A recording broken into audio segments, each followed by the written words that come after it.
Hello guys, welcome back to my channel. आज के video lecture में हम पढ़ेंगे generation of computer. Generation of computer पढ़ने से पहले हमने फर्स्ट लेक्चर में, उससे पहले लेक्चर में क्या पढ़ा था? Development of computer. अगर वो वीडियो नहीं देखे हैं तो गो टू द डिस्क्रिप्शन, वहाँ पर उसका लिंक है। जो जनरेशन ऑफ कंप्यूटर है, इसके 5 स्टेप है। First generation, second, third, fourth, fifth. तो सबसे पहले देखते हैं फर्स्ट जनरेशन। तो फर्स्ट जनरेशन ऑफ कंप्यूटर, तो जो फर्स्ट जनरेशन है वो 1946 में एकट और मुजली ने एक एनिमेक कंप्यूटर का फॉर्मेशन किया और इसी के द्वारा ही जो फर्स्ट जनरेशन है वो स्टार्ट हुआ। फर्स्ट जनरेशन में बहुत सारे कंप्यूटर्स का डेवलपमेंट भी हुआ था और इसमें वैक्यूम ट्यूब का यूज़ हुआ था।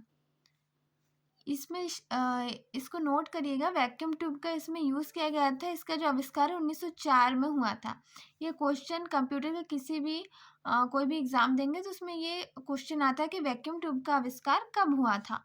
तो 1904 में हुआ था। ठीक है। अब इसमें सिर्फ ऐसा तो नहीं है कि कंप्यूटर्स का इसमें डेवलपमेंट हुआ तो सिर्फ एनीवेक कंप्यूटर हो का ही डेवलपमेंट होगा। इसमें बहुत सारे कंप्यूटर का भी डेवलप हुआ, जैसे EDSAC, EDVAC, UNIVAC. ENIAC computer का फुल फॉर्म होता है electronic numeric integrator and computer, और एडवेक का फुल फॉर्म होता है electronic delay storage automatic calculator.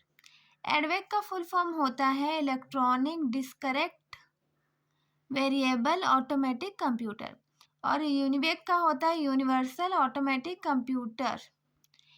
ये उसकी कुछ इंट्रो थी। अब इसके फर्स्ट जनरेशन के कुछ कैरेक्टर्स देखते हैं कि फर्स्ट जनरेशन के क्या क्या कैरेक्टर्स हैं।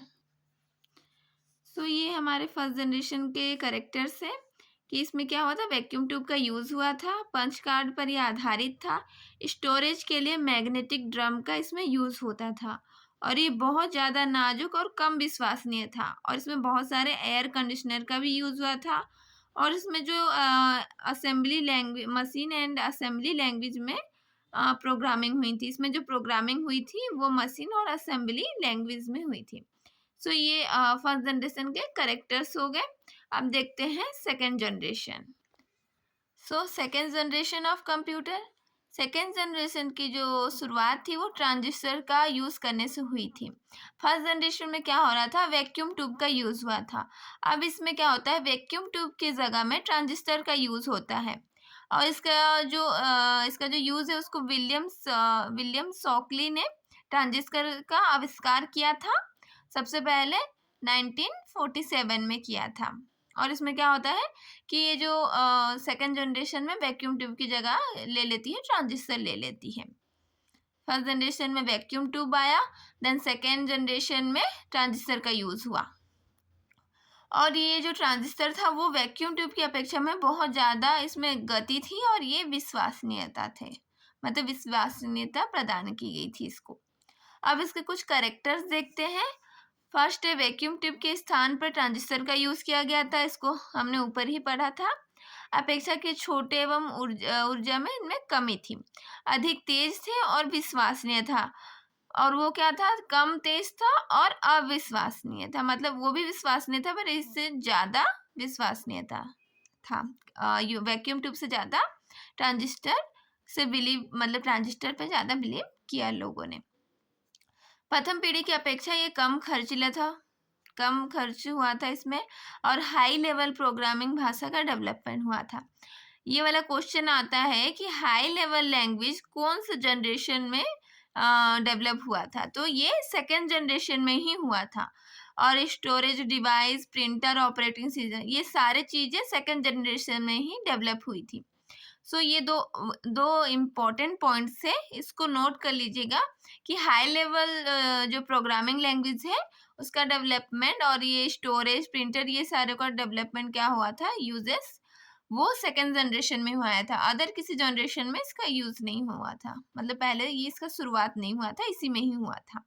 अब ये तो हो गया सेकेंड जनरेशन का, उसके इंट्रो और ये कुछ करेक्टर्स। अब देखते हैं थर्ड जनरेशन क्या होती है। थर्ड जनरेशन की जो शुरुआत थी वो 1964 में हुई थी। इस जनरेशन में कंप्यूटर को क्या किया, आईसी प्रदान किया गया। आईसी मतलब इंटीग्रेटेड सर्किट। इसका जो इंटीग्रेटेड जो सर्किट है, इसका जो आविष्कार है उसको टेक्सास इंस्ट्रूमेंट कंपनी ने दिया था। और इस कंपनी का जो भी लॉन्च किए थे उन राइटर का नाम है जैकी किल्बी, इन्होंने दिया था। इसमें क्या हुआ था कि उसमें फर्स्ट जनरेशन में हमने पढ़ा था कि उसमें वैक्यूम ट्यूब का यूज हुआ, सेकेंड जनरेशन में ट्रांजिस्टर का, थर्ड जनरेशन में क्या हुआ, इंटीग्रेटेड सर्किट का आविष्कार हुआ। इसके कुछ कैरेक्टर्स देखते हैं। थर्ड जनरेशन के कैरेक्टर्स, इसमें इंटीग्रेटेड सर्किट का यूज हुआ था। फर्स्ट एंड सेकेंड जनरेशन की अपेक्षा में ये क्या था, साइज और वजन में बहुत कम थे, अधिक विश्वसनीय था और portable and easy to maintain, easy होता था मेंटेन करने के लिए। हाई लेवल लैंग्वेज में इसमें बृहद स्तर पर प्रयोग है। जो हमारा high level language, programming language develop हुआ था सेकेंड जनरेशन में, ये थर्ड जनरेशन में आके इसका बहुत ज़्यादा यूज होने लगा। डेवलप नहीं हुआ था, इसमें यूज हुआ था, उसमें डेवलप्ड हुआ था। ठीक है, अब देखते हैं fourth generation. Fourth generation of computer. Fourth generation वो 1971 से लेकर आज तक के कंप्यूटर में ये फोर्थ जनरेशन की श्रेणी को रखा गया है। मतलब 1971 से आज तक फोर्थ जनरेशन का जो कंप्यूटर है वो चलते आ रहा है। इस जनरेशन में क्या होता है, इंटीग्रेटेड सर्किट का अधिक डेवलप किया गया, जिसकी वजह से क्या हुआ, जिसे लार्ज इंटीग्रेटेड सर्किट कहा गया। हमने फर्स्ट जनरेशन में वैक्यूम ट्यूब का यूज देखा, सेकेंड जनरेशन में ट्रांजिस्टर का, थर्ड में क्या हुआ था, इंटीग्रेटेड सर्किट का, फोर्थ में इंटीग्रेटेड सर्किट का इतना ज़्यादा डेवलप किया गया कि उसे लार्ज इंटीग्रेटेड सर्किट कहा गया। अब इसके कुछ कैरेक्टर्स देखते हैं। फोर्थ जनरेशन के कुछ कैरेक्टर्स है, very large scale integration technique का यूज हुआ था, आकार में बहुत अद्भुत कमी थी इसमें, अधिक प्रभावशाली थे, विश्वसनीयता था एवं अद्भुत गतिमान था, अधिक मेमोरी क्षमता थी, कंप्यूटर के विभिन्न नेटवर्क का इसमें विकास हुआ था। ये हो गया फोर्थ जनरेशन। अब देखते हैं फिफ्थ जनरेशन। फिफ्थ जनरेशन क्या है, ये पांचवी पीढ़ी में ये वर्तमान के शक्तिशाली एवं हाई टेक्निक वाले कंप्यूटर से लेकर भविष्य में आने वाले कंप्यूटर तक शामिल है। मतलब ये अभी से लेके फ्यूचर तक के